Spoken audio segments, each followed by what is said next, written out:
Okay, what's up, guys? Welcome to another wild week. It's been crazy. We got a number of things to talk about today.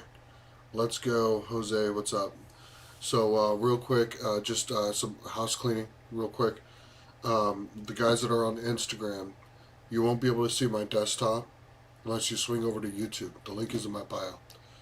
We're going to be watching some videos, looking at some of the news stories. We're going to be talking about it a little bit and what it means. You're welcome to stay on Instagram, but if you want the full experience, swing over to YouTube. Okay, so we got a number of things to talk about today. One of the last breaking things that just happened right before I went live is that news came on today that Israel has struck Iran's nuclear sites. Okay, so Iran has been warning for weeks that if their nuclear power plants are struck, then they're going to strike the desalination plants in the Middle East, which processes water, right?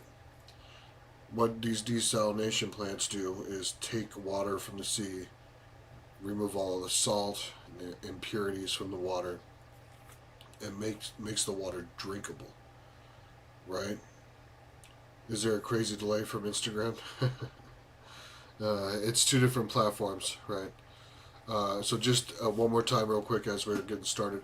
Those on Instagram, if you want the full experience, swing over to YouTube so you can see my screen and everything once we get started.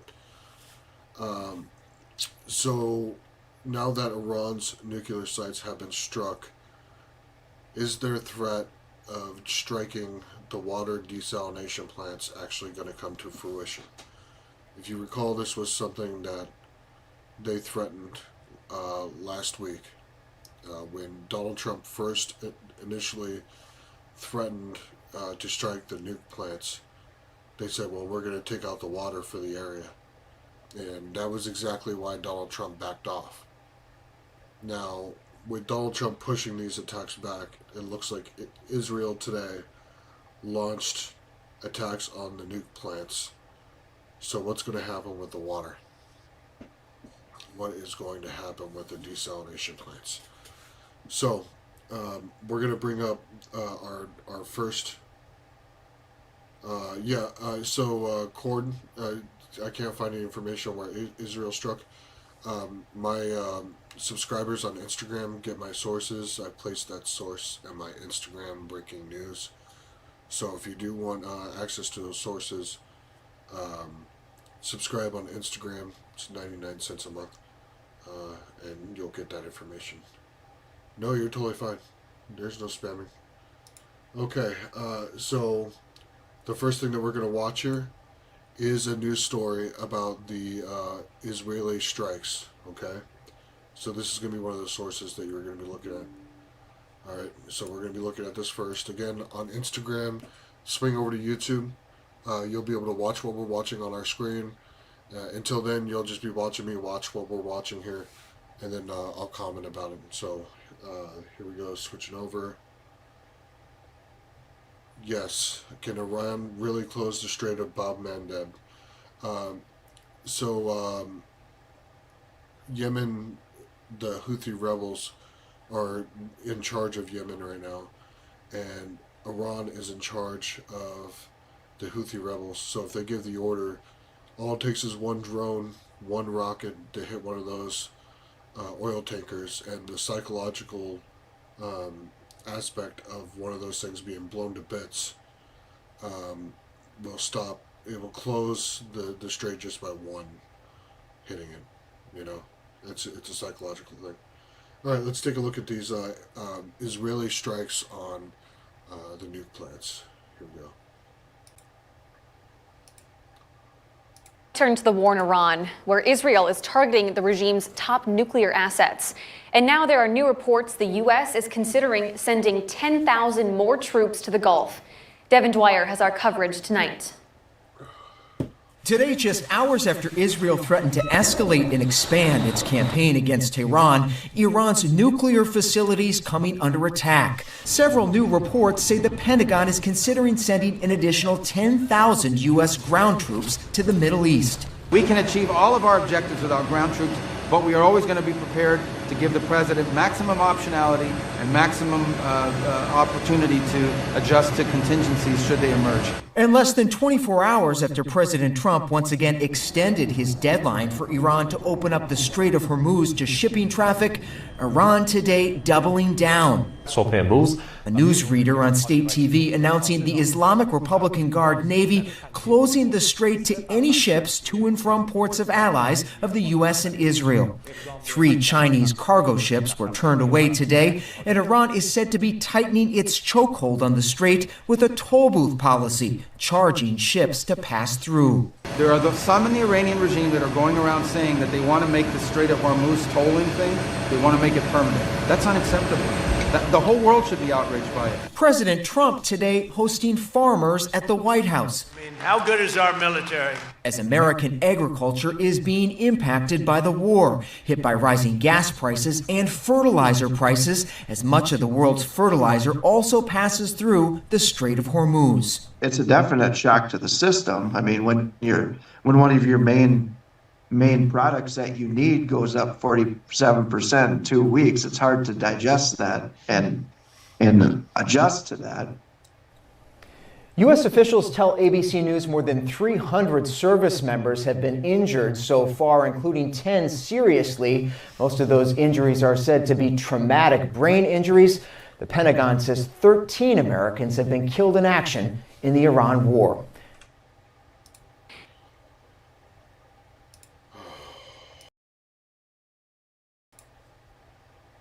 Whoops, clicked the wrong thing there.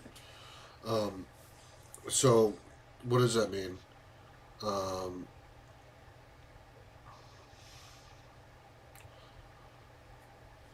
What it means when they send another 10,000 troops to the Middle East, it means that they have just under 60,000 troops that are coming to the Middle East. And Iran is getting 1 million troops ready to resist.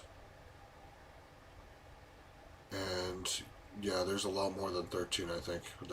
We're not going to get the official numbers for a while. We're going to have to pull teeth to get the official numbers. The traumatic brain injuries sound right, but those numbers are probably deflated as well.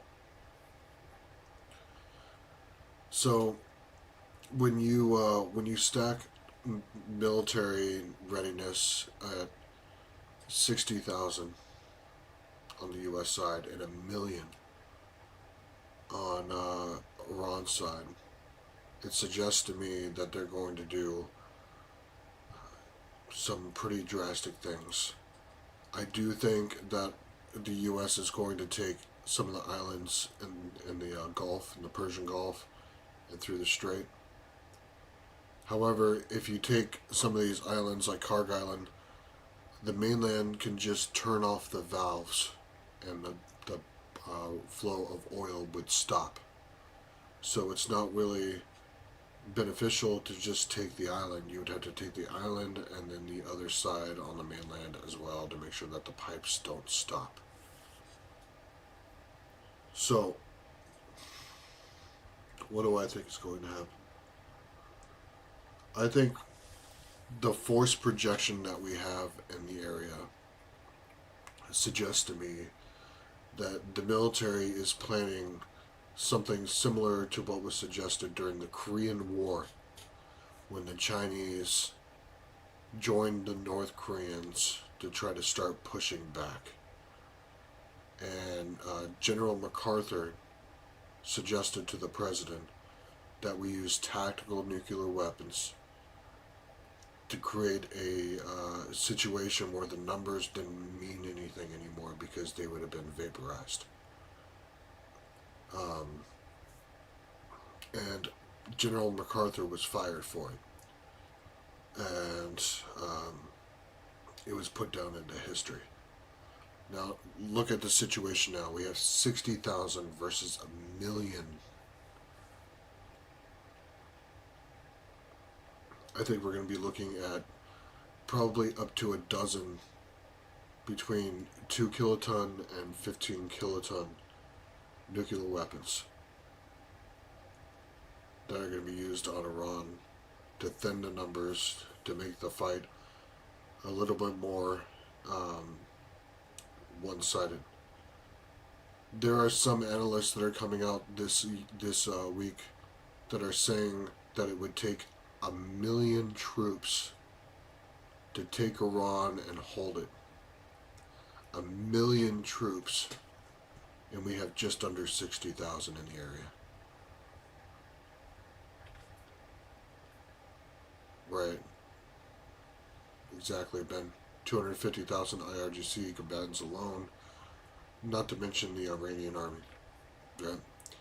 And if you take out both of the army and the IRGC, then there's going to be an insurgency, which is why they're saying it would take 1 million troops to take and hold Iran.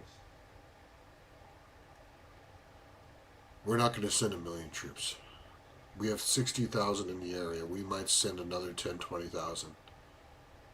But everything that I am looking at right now suggests to me that they're setting up tactical nuclear strikes to be able to thin the forces. That's what I think. Based on the numbers alone, on the war goals that they're talking about. The U.S. has, I think, 2.3 million active duty army or something, like right now.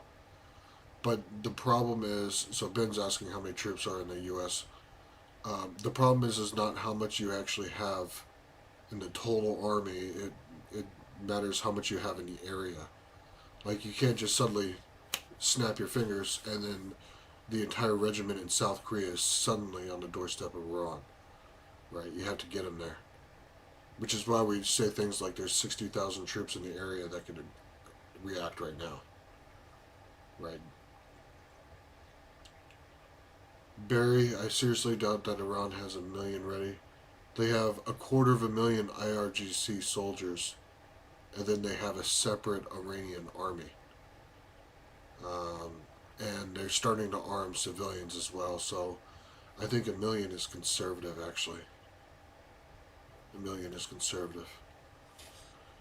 Okay, so next thing we're going to look at here, what are desalination plants, and what do they do? Okay, so a lot of people know what they do here, but let's take a look a little bit more on the education and why it would be so devastating if the Middle East had all of their desalination plants destroyed. Okay. Again, those on Instagram, to get the full experience, swing over to my YouTube. Link is in my bio. You'll be able to see what I'm watching. You'll be able to look at what I'm watching, and then we'll talk about it. Okay?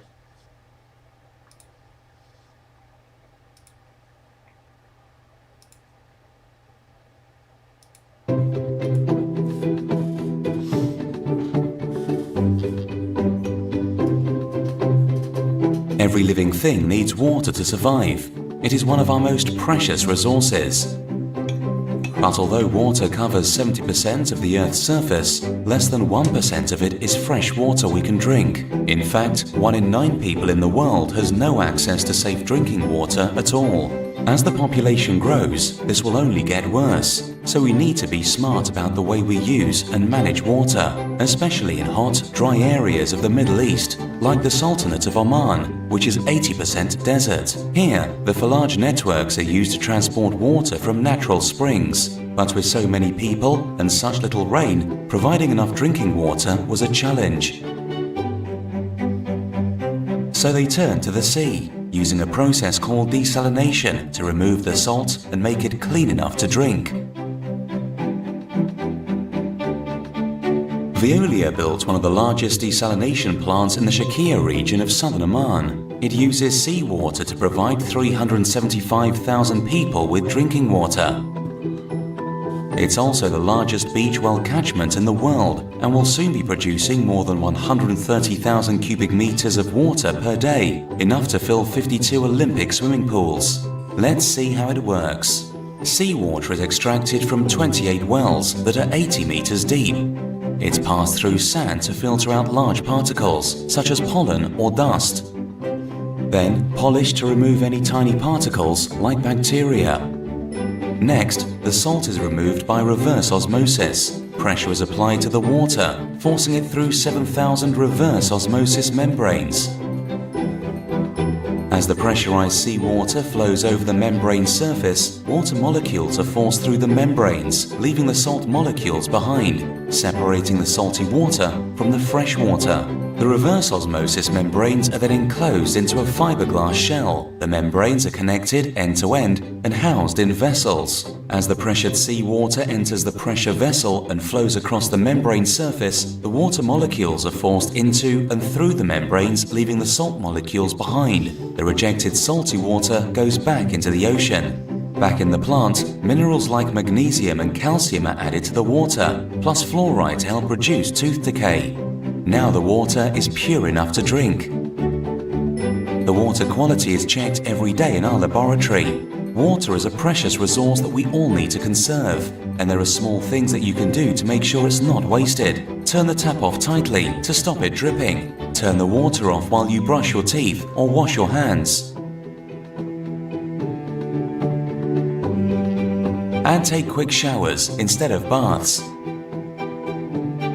We're counting on you to make a difference.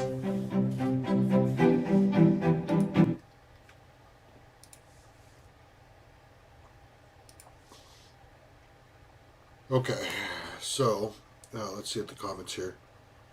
Taking out water from the desert is a disaster, yeah. What happens when North Korea and China move on South Korea? First, China would take Taiwan, Kent. I think it's more likely that Russia and North Korea would take South Korea because the North Koreans have sent troops to Ukraine to help with Russia. And so what is the payment back to North Korea for that? It's assistance to take South Korea. But first we have to get through what's going through this world right now.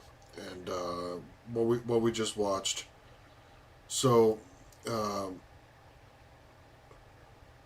one of the reasons why the Middle East was able to explode as far as population is concerned within the past 30 years was because of these desalination plants. People were able to move into, harsher environments in the Middle East. And some of these areas have zero wiggle room. It's that bad, right? Even with these plants in there. There have been disruptions in the past, and some of these areas had impacts with hours of disruptions, right? So, if they take out desalination plants, if Iran takes out desalination plants, it will take between 6 months and a year, maybe even longer, to rebuild these things. It is physically impossible to ship as much water that people need that these things process. We're talking about hundreds of millions of gallons of water. Okay? There have been studies on what would happen if something like this happened.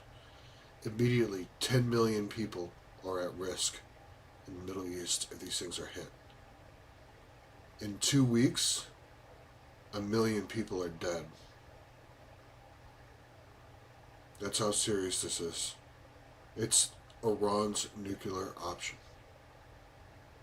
That's why one of the reasons why they didn't need a weapon all this time that they've said. We have other options, is what they've said. Killing 1 million people in 2 weeks is a nuclear option. Now, if that actually happened, the world would watch as the horror would set in to the Middle East. Instantly, people would start to realize that they're not going to be able to get out of the Middle East. It's going to be too expensive. And, first, within the first week or so, 100,000 plus people would start to perish. And people would start to realize what would be happening. And we would be watching, and there's nothing we could do about it. In 2 weeks, 1 million people are dead. And these individual countries start considering what they should do with this Islamic Republic.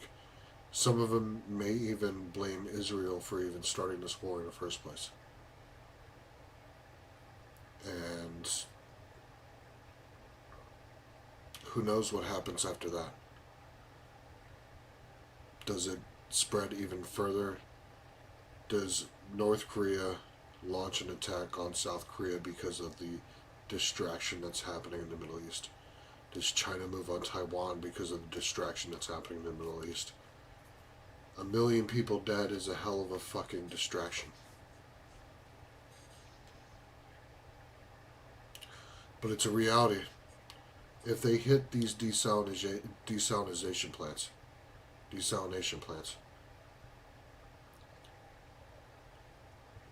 10 million people are instantly at risk.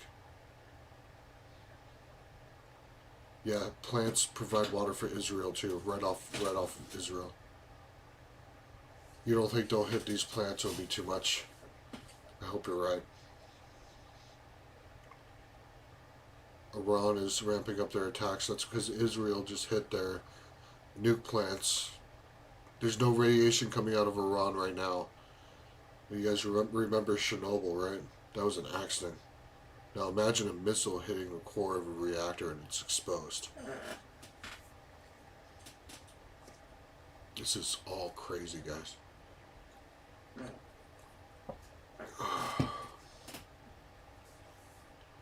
It's clear to me that the Ayatollah is no longer calling the shots. It's IRGC. Very possible, Ben. Very possible. CNO says I tend to blame Israel for starting this. You know, it's got to be a fair assessment. In the early 1990s, Benjamin Netanyahu said that Iraq was producing weapons of mass destruction in the early 1990s. Once he started realizing the traction that was getting with Iraq in the 90s, again, in the mid-90s, he started talking about Iran in the same context. In fact, George W. Bush almost attacked Iran. He was very close. And a lot of that pressure came from the Israeli lobbies. This is something that's been going on for 30 years. Do I have any hope for us? I always have hope. Even if a large scale nuclear exchange happens, there's still hope. It's not as gloom and doom as you see in the movies. However, they do say that 600 megatons being detonated at certain parts all over the world is enough to destroy the world. But I tend to, I don't think that humans will be able to resist using nuclear weapons at one point in their life or in their existence.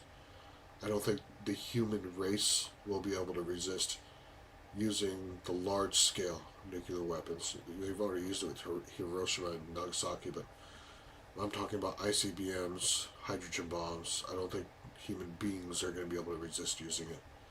We have been evolved to try to kill each other, and it has always been like that. Blast Taurus, what preventative measures are you taking for you and your family? The one thing that I suggest for everybody that asks me this question, your top priorities are water and medicine. Food can always be figured out. Water and medicine is how you figure this out. Water will become a big problem if things really hit the fan. So make sure that you have,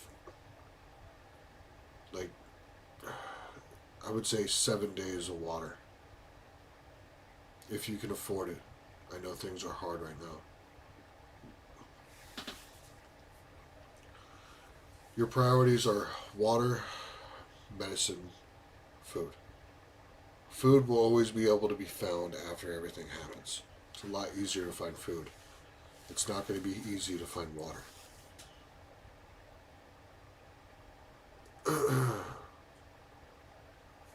What do you think is the best possible outcome here? So Ben asks, what is the best possible outcome here? The best possible outcome, I think, is that Congress pulls support and authorization for the Iran war. I think Iran and the U.S. comes to the table with a deal. I think the United States invests into Iran and builds nuclear power plants in Iran with U.S. support. I would hope that there would be dialogue between the two countries on how to move forward and to have business together. The average Iranian and the average American would likely vibe with each other. We would probably get along pretty well. Honestly, they're a westernized country. They know a lot about a lot of the Iranian individuals there that started the Islamic Revolution were Western educated. So, like I said, the average Iranian and the average American would probably vibe pretty good. It's just our leaders, man. Our leaders will always try to kill us. Is it worth getting iodine pills? Not unless you're in Iran right now, or if you're on the Gulf, in the Persian Gulf, it might be worth it. But if you're somewhere in America right now or on the Western Hemisphere, then I wouldn't really worry about it right now. Iran doesn't have the capability to cause very, very many issues on the Western Hemisphere. But if a power plant gets split open in the Middle East, that could be something to consider. So if you're in the Persian Gulf, think about it. Good question, Barry. So certainly a possibility, but it feels like a little like deja vu for me. Actually, in a safe place outside of the city, Stockton. Thank goodness. It's a good job. With Pahlavi in charge. What do you mean, Ben? No. All right. So just a reminder, real quick. Just now that I'm thinking about it, on Instagram, guys, if you want to be able to chat like I'm doing here with some of the guys on the stream, swing over to YouTube. I can't see your chats over there on Instagram. So if you want to see what we're watching, want to be able to talk to me and what we're talking about, link is in my bio. Swing over to YouTube. We'll be able to chat live. Okay. Let's see here. Yeah, Mel. You're the greatest commentator. I can't believe how steady your description comes. Kent, I appreciate that. It's years of training. While I was in the military, I have had to brief generals. I briefed. Then when I got out of the military, I briefed executives and started talking about different things that were going on. And when I was, I'm in technology now too, so I've had to talk to thousands of people at once before, live. So that I think that's why it comes naturally to me, where I can present myself and deliver information in a way that you guys can understand. It's because I've been doing it for 20 years. So, yeah. I appreciate that, Ken. I really do take those comments to heart. It really does mean a lot to me when I get those kind comments. Thank you. Okay, so next. The Senate today approved, Pahlavi was the Crown Prince, right? Lead a transition short term, doesn't want a position of power afterwards. I hope that there's a representative democracy that comes out of all this. That would be the best case scenario. There's a big difference on hitting a power plant or throwing a nuke. Yeah, Hiroshima is different than Chernobyl, basically. Yeah, you're right. Are you on TDY? I'm out of the military. I got out in 2013. I deployed to Iraq. When I was out there, I was under fire for 6 months from rockets and mortars. Those guys that are getting shot at right now by missiles and rockets and stuff, it's a lot of the same stuff I was getting shot at in Iraq, except for they had mortars on the ground too. So no, I'm not on TDY. I am out. I am out. Okay. Next, we're going to be talking about the Senate and the House. So the Senate today nearly unanimously passed funding for TSA and the for the Department of Homeland Security. And the House today, the Republican House, rejected the funding, shot it down, and now they're on recess for 2 weeks. So these guys that are skipping meals, these TSA agents, because they haven't been paid in 42 days, are now starting to think, what are we going to do now? Because it's going to be another 2 weeks at a minimum before the House gets back into session. Thank you. I appreciate that, Daniel.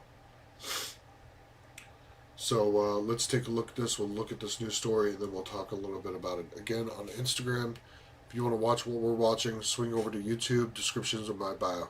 Okay? Here we go.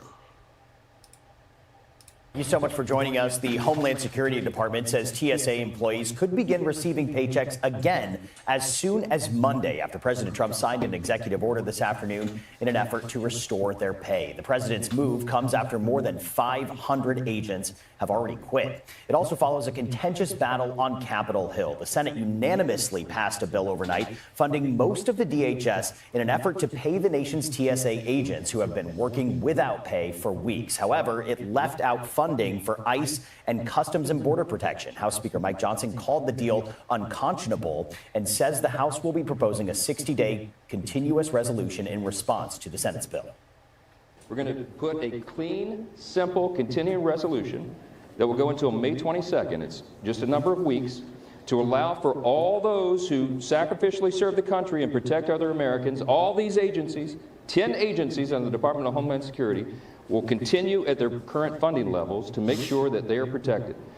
We're going to send that over to the Senate, and we hope that they'll accept that. They can do it in record time, just like that, with the unanimous consent. They could do that as early as Monday.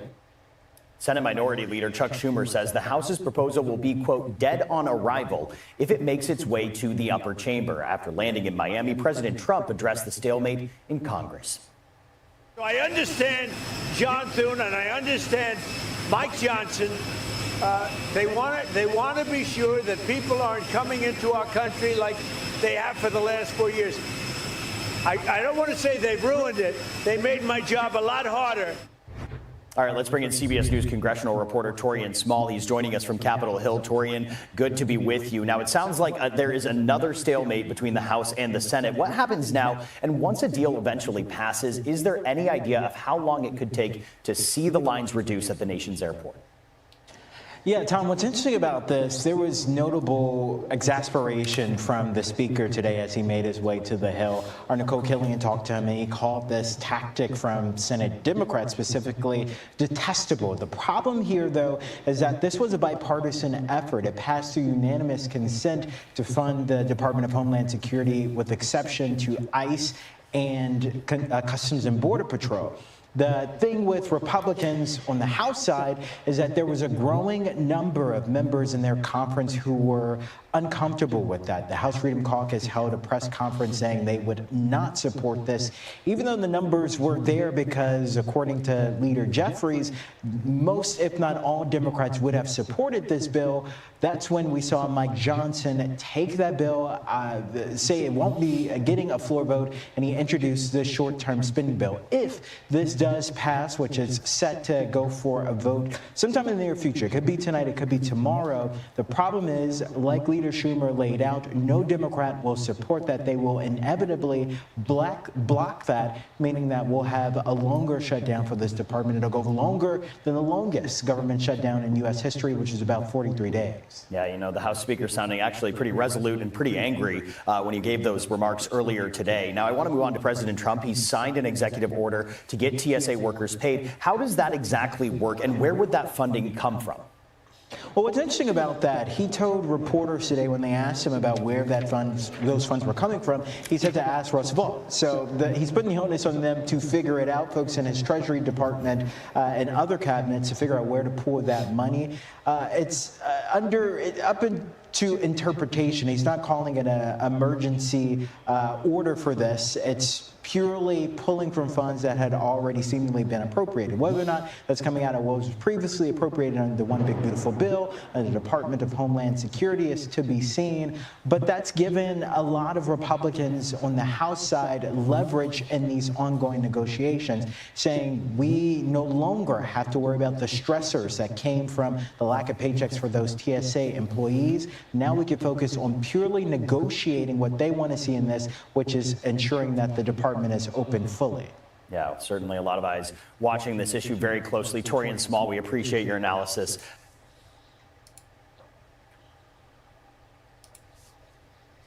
Okay, so Donald Trump signs an executive order and to fund TSA agents and the Department of Homeland Security. But just the question right there, where's the funding coming from? Congress has the power of the purse. Are they just going to pull it out of their ass? Like, where is this going to come from? Donald Trump said, well, go find out with my accountant, the accountant secretary, the person that he's talking about. They'll figure it out.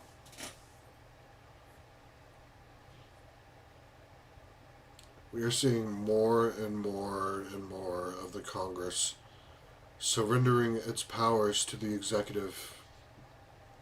They just can't decide to continue funding basic things. You know, Warren Buffett once had an ingenious statement. He said, I know exactly how to stop all shutdowns. What you do is that if the government cannot continue funding, if it does in fact shut down, or if the national debt limit goes past a certain percentage, then a constitutional amendment is needed that all members of Congress, when that happens, it's triggered automatically. They are ineligible for election. I think that would fix a lot. Yeah, I agree with you, Nimmer. The obstructions could have got done with this a long time ago. You're right. No ICE funding. Yeah, you're right. I see a man I taught for a while. You are a tourist because of the info I lost.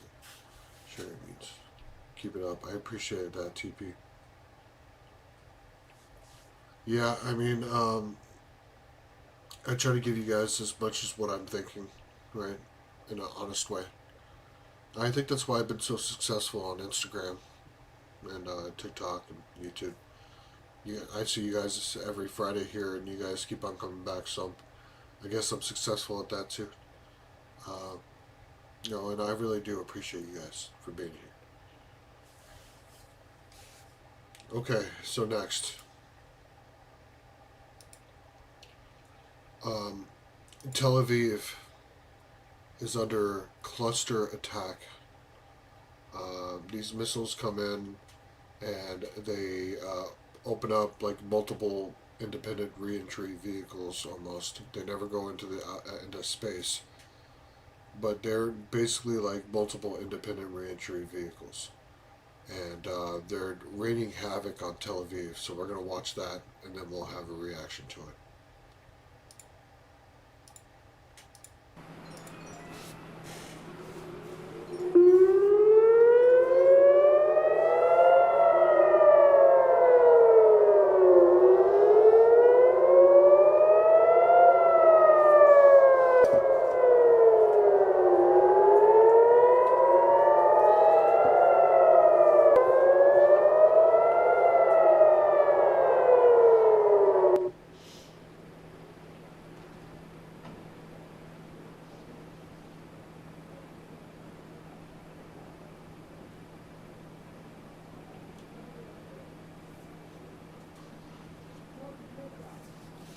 That's just terrifying, just to watch. Couldn't imagine being on the ground looking at that.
I'll never forget that sound.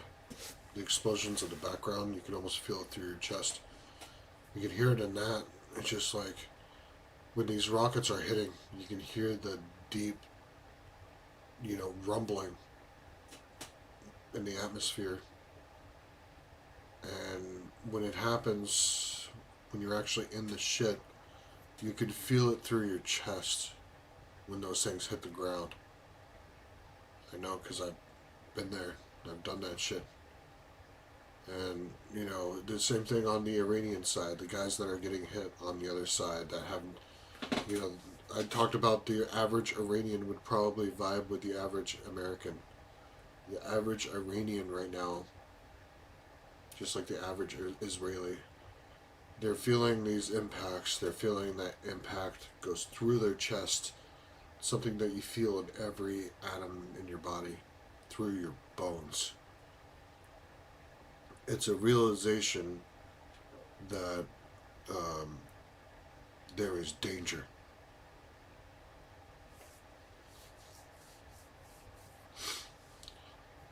Rob Minner, followed you. Truly appreciate your opinions. I really appreciate that. Thank you. I appreciate that so much.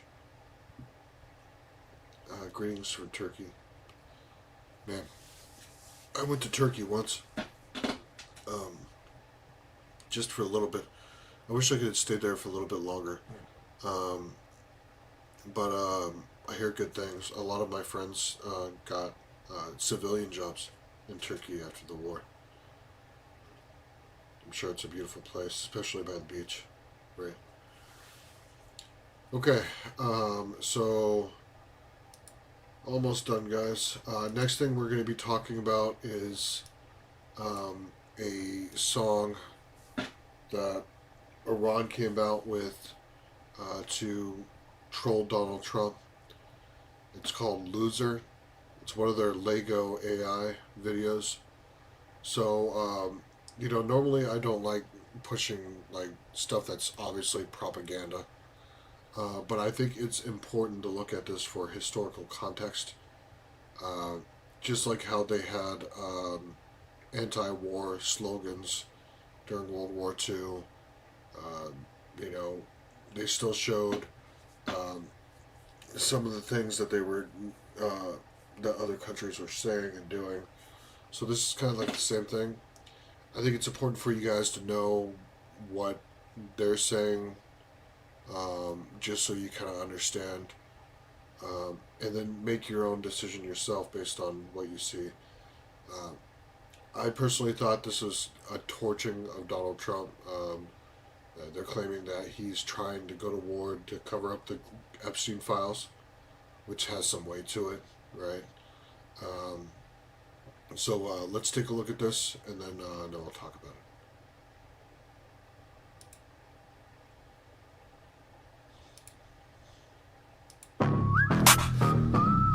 Yeah.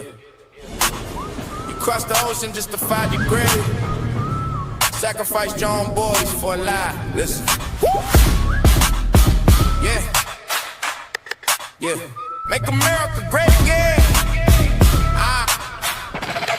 Yo, Tails, this shit crazy.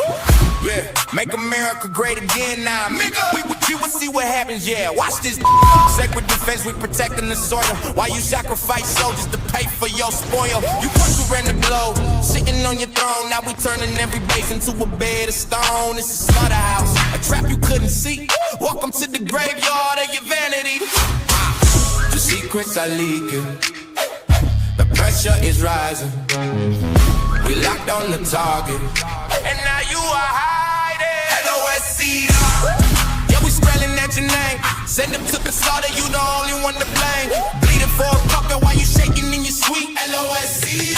Taste the ass of defeat. LOSC. Yeah, we spelling at your name. Send them to the slaughter, you the only one to blame. Bleeding for a fucker while you shaking in your sweet. LOSC.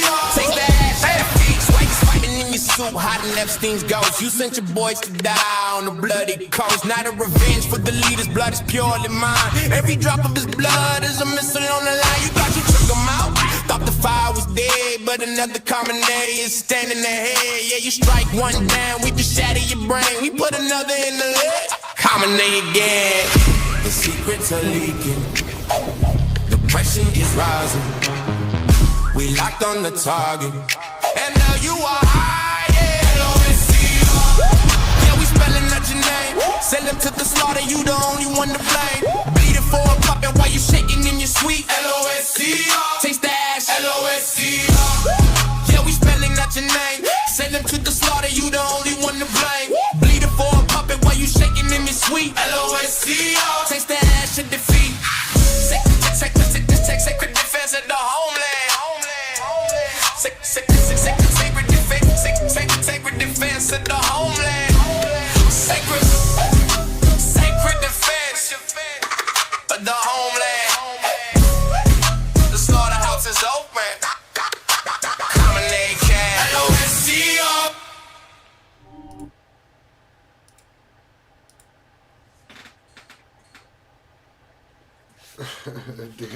DML says, I'm sorry, Iran cooked on that one. You have to admit it has some beat. And, you know, they're using artificial intelligence to figure out what exactly sounds great to you. And, not, you know, you can't argue that they didn't really kind of cook on the whole Epstein thing. Because he definitely, you know, historians will look at why the Iran war started. It was definitely because of Jeffrey Epstein. It's true. Will says it's banger.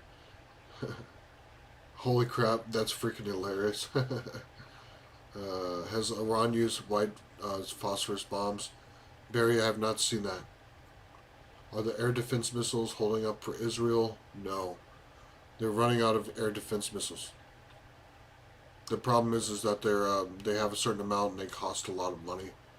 And a lot of these drones, the missiles for Iran cost a lot, but these drones that they're using expensive missiles for, they don't cost a lot. So, that low-key hits. Yeah, so, like I said, I don't like really talking about propaganda that much, but it was enough that it was getting enough people's attention. People were saying that it should go on Spotify. I think that's crazy. But, you know, one of the reasons why No Kings is happening is because of the way that Donald Trump has been acting, the Epstein files, how he constantly goes around Congress. And that's the next thing that we're going to be talking about. The last thing that we're going to be talking about is the biggest anti-war protest in U.S. history is likely going to happen tomorrow. And No Kings.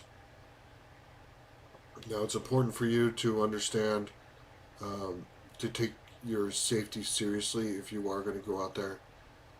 Make sure that you are demonstrating peacefully, right? Make sure that you listen to the authorities.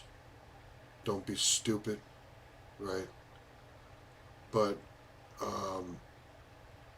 I'm going to be out there tomorrow, mainly because of some of the beliefs that I have about the start of the war and how Congress should be involved with a lot of these things that's going on with tariffs and war and different things. So, last thing we're going to watch here is about No Kings, and then we'll do a little bit of a wrap and go through the rest of the comments for the night. And then I think I might go live again tomorrow night after No Kings, just to kind of go over some of the clips that I got and talk about anything that goes on. I appreciate that, Sauce. Yeah, I will be there. I thought about wearing my uniform again. I have my old combat fatigues that I wore when I was in Iraq, but I'm a little worried about it, to tell you the truth. Last time I was not worried about wearing my uniform. This time I am. Because if there is any funny business that's going on as far as targeting, I'd be one of the first ones in a uniform, right, that would get targeted. So, I don't know. Let's sit on that for a little bit. Let me know what you guys think while we watch this about No Kings. Why what? Let me know why you're talking about while we're watching this. All right, here we go. Protest tomorrow against the Trump administration. It's another No Kings Day, and organizers predict it could become the largest mass protest in American history. This weekend's demonstration will be the third No Kings event, this time playing out against the backdrop of the U.S. war with Iran and growing anger over immigration enforcement. Events are planned in all 50 states, with the flagship march in St. Paul, Minnesota, drawing appearances from Bruce Springsteen, Joan Baez, and Jane Fonda. MS Now's Nnamdi Agwanu joins us with a preview of this weekend's events. Nnamdi, tell us more. What are organizers expecting tomorrow? Well, they're expecting millions to turn out, Anna. You know, when you think about these No King Day protests, during the first set of these protests in June, they were in direct response to the administration's effort to reshape the federal government through mass layoffs, but also reshape cultural institutions like the one behind me, the Kennedy Center. Among the president's first actions in office was firing the bipartisan board of the Kennedy Center, installing himself as chair, and targeting programming he deemed woke. He took similar action at the Smithsonian. That fueled those protests we saw in June, when we saw 7 million Americans turn out to protest in October during the second set of protests. They were in response to the administration surging federal immigration agents and National Guardsmen to American cities, Chicago and Los Angeles being two of the cities at the forefront during that time. Now, organizers tell me the set of issues that are fueling this third round of protests has grown exponentially to include the war in Iran, which organizers are framing as an illegal war that has already cost the lives of at least a dozen American service members. They're also saying it comes amid the backdrop of what we saw in Minneapolis, when the surge of immigration agents there led to violence, led to the shootings of Alex Preddy and Renee Good. We know that the national kickoff event, the flagship No Kings Day protest, is actually going to be taking place in St. Paul, Minnesota, partially because of what we saw take place in Minnesota earlier this year. So all of these things adding to the frustrations that organizers say they expect will lead to millions of Americans turning out to participate in this. Just some key stats you've gotten: over 3,200 events, including one in the Arctic Circle, more than 2,200 events in That's a crazy amount of people that were in that last one, guys, and they're talking about more this time. urban centers, that organizers say speaks to interest beyond cities. And here's a big notable one, Anna. Big numbers in red states, with more than 100 events in Texas, more than 120 events in Florida, and more than 110 events in Ohio. The event with the state with the most events, Anna, remains California, with more than 350. Okay, Nnamdi Agwanu, thanks so much for giving us that.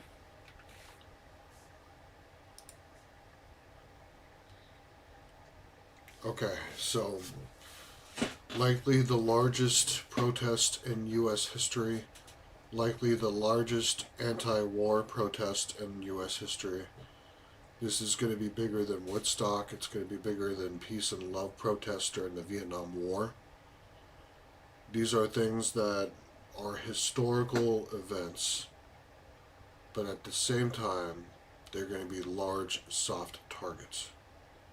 So, those who plan to participate, be careful. I have 2 little boys myself, so I want to make sure that I'm going to be, nice and careful.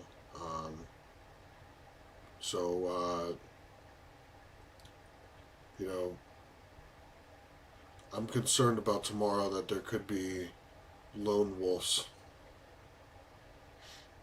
So, think of the Boston Marathon, that type of thing. So, but we cannot let that get us scared from making people's voices heard, right? Because then that's not America. So keep an eagle eye out and be careful. Because I care about everybody. I really do. I even care about the people that disagree with me. So I just want to make sure everybody is nice and safe. Yeah, people are angry. Yeah, Panama. Wow. I'm so flattered that you guys from all over the world are just listening to me. I think that's nuts. I really do. I think that's crazy. So, one thing I'm going to post tonight, for those who follow me on Instagram, keep an eye out. I'm going to be posting a video from the last No Kings from when I was in uniform. I'm still considering going in uniform tomorrow, but I'm a little nervous. Like I said, I would be a primary target if somebody wanted to go and do something terrible, right? The guys in camos would be the guys to target first. So, but I want to, and I'm considering it. So let me know what you guys think. But I will post on Instagram later tonight from the last No Kings where I was at. And I'm hoping I can say something during the event too. So stay tuned for that. I'll have some videos out for you guys. I'll go live again tomorrow. We'll go over a lot of things that happened. We'll talk about the daily events. If anything else happens in Iran, we'll talk about that as well. These are all prequel to Return of Our Troops. Make sure that those never found a religion. It's so sad to read through. Yeah, you're right. And that's one of the reasons why I've been considering going in my uniform again, is because I'm trying to speak up for the guys that are getting shot at right now that, you know, don't have a voice. They can't really say anything. So no, let me know what you guys think in the comments. Should I go in my uniform tomorrow? Let me know. Okay, so while we close out here, I always take the last 2 minutes, and I just go through comments real quick. Let me go through my Instagram too. Let's see here. You said no. Let's see here. I appreciate that. Thank you for your service. Thank you for your strength and honesty. I really appreciate that, Court. 25 people here. So I always take the last couple minutes here and I just look at everybody that's been going on and just want to make sure. Uniform for sure, huh? I say no uniform. See, it's like right split down the middle. Not even you guys can figure it out, because it's like what is safe, what is not, right? And I got little boys I gotta watch for. So I get it. Thank you for your service and your commentary. Thank you, David. I appreciate that. Kim, you're welcome. I appreciate that, guys. Okay. So like I said, I'm going to get a video out tonight on Instagram from the last No Kings in October. I was in uniform, and I'll show you guys what I think, and I'll need your support on that too, because a lot of people get upset with me when I post that picture, or that video I mean, but I think it's one of the most patriotic things that you can do, is show that you're... Teddy Roosevelt once said that to say that there is no criticism of the president is, quote, morally treasonable to the American public, unquote. So the fact that I'm disagreeing with the president and willing to show up, you know, is probably one of the most patriotic things that you can do. So, Mountain Magic, I appreciate that. Safety's more of an impact to see a vet in uniform. Yeah. So, yeah, I'm going to do some more thinking about it. I'll talk to my wife a little bit about it. And I'll post that video on Instagram tonight, and then let me know what you guys think, okay? But until next time, guys, I think I'm about to go to bed. I'm tired. So, I'll talk to you guys later, and thanks for joining, and I'll see you next time. Okay, guys? Love you guys. I'll see you later.